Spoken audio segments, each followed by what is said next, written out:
Up, I'm live. Okay. We're doing the single point threading, 3/4 10 UNC thread on aluminum rod, and we're going to actually add a knurl on the end later on. We ground our own tools and it should fit this, and it's a nice fit. We're also going to use this to check alignment. We've already pre-machined the piece. We're going to thread this section, we're going to knurl that section. So we want to get this tool lined up straight with that. You get my big wrench here, and we got this set on 30 degrees from this point of view. If you can't remember, if you remember this is 60 degrees on here, if you look at that, that should line up with that. So, alright. So if I turn this for now, if you butt this edge up against the face, if this was perfectly straight,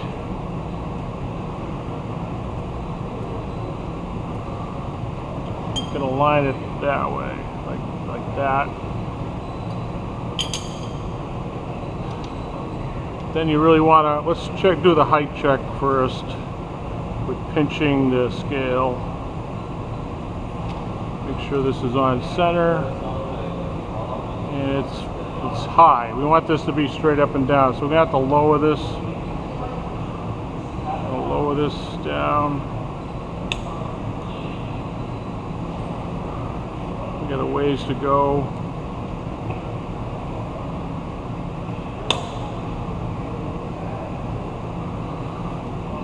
That looks pretty good. If you're going to cheat on it, cheat on the low side. We'll go with that. Okay, if you lock these together, then when you take this on and off, it will be in the right position. Oh, sorry, dropped my fish scale.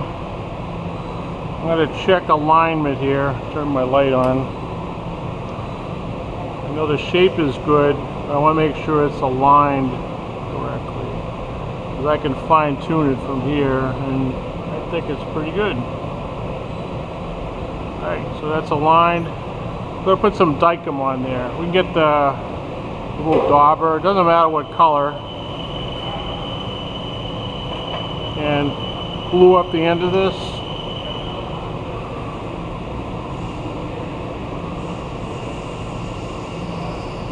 Because we're going to do the scratch test.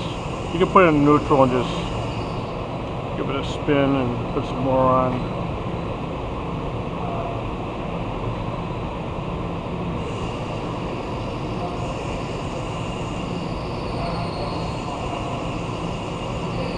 Okay, good. We're going to run everything in low gear, slow and low. This is locked in, and we got to get a pitch gauge.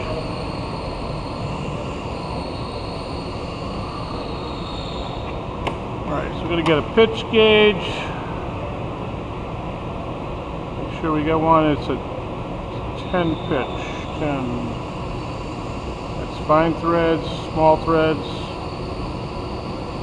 And right there, 10. Okay.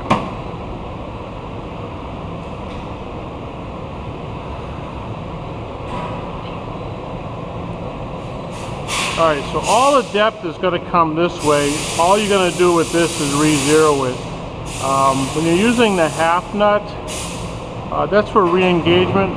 My instructor taught me to use it without the half nut. It was a lot simpler. We just leave it engaged. And we make sure that the threading rod is turning. That was this selection here. Now we got to pick the right gear selection. So we got to look for 10 on this section with the big numbers. So we want AE1. You might have to turn these shafts to get it to go into gear. There, A, E, yeah, there we go. Alright, so that's in gear now. I'm going to put my truck key away. I'm going to set my 0, and this stopper here is not actually going to stop anything. So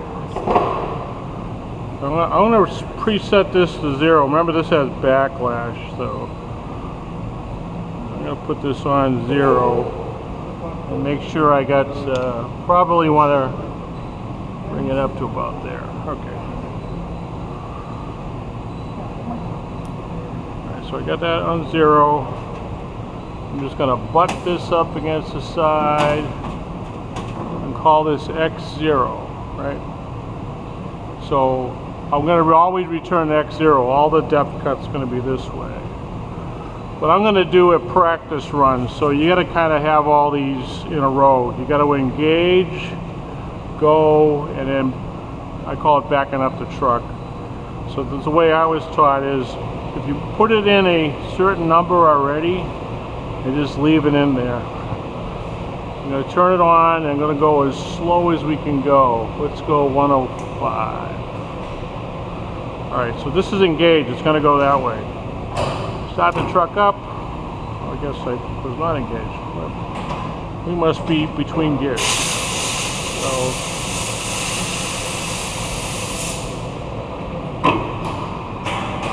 right there. Alright. Alright, I'm going to back the truck up, and then we're going to hit the brake. Going to go forward, so leave it engaged with the 2, and I'm going to stop with the brake. I keep my hand here just to remind myself. I'm going to stop right there, and then I'm going to pull this away 1 revolution, and I'm going to go back the other way and bring it back to my 0, and then keep on doing depth cuts. So if I put it on, like, let's just put it on 200 for now for practice. Alright, so I'm going that way, down, shouldn't touch. Get ready to hit the brake.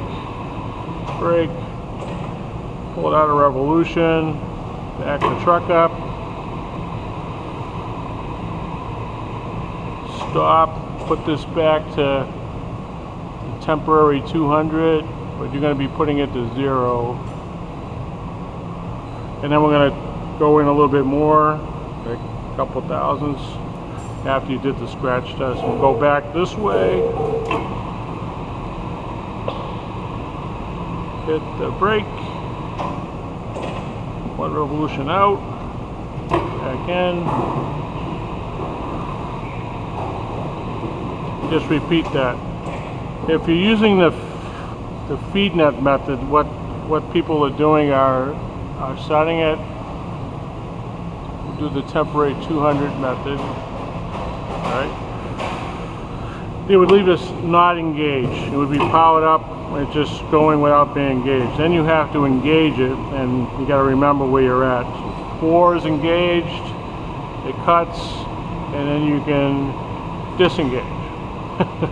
Then you'd have to back it up, go back this way, and wait till the 4 comes around again, and engage. Or I think it's every even number. I rarely do it that way. So I'm going to leave it on 1, right? Now I'm going to go for it. So I'm going to put it on 0. So this should be touching now. Right there. I'm going to back this up to 0. This is going to be the scratch test. Alright, so we're going that way. Looks good. Alright. Right there. And hit the brake. Okay. Now we're going to compare this number and see if we got the right spacing, right? And looks, I don't know, it's kind of shiny looking here. I'd say it's correct, right? So then you know you have the right gear ratio. So I'm going to back this up, back the truck up.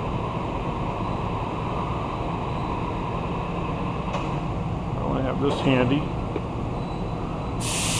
put it back to 0, so no depth cuts with this, all with this. And we're going to need a gauge, so let's go get our high-tech gauge here. Go to the QC box. That's fine thread. Fine thread.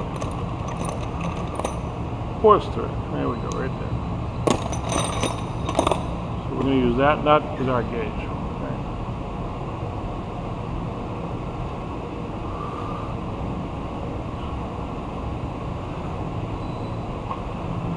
So now we're happy with it. We give a little bit of lube. We're on 0, and I'm going to go in, I don't know, like 4 thousandths. In the beginning, it's very small tip. As it gets in bigger, it's getting fatter. You actually start reducing the ends. All right, so I'm going that way. Step on the brake, reverse, back the truck up, and just keep on repeating that. Put it back and put it back to 0. I make sure I just repeat all that and then decide what to do.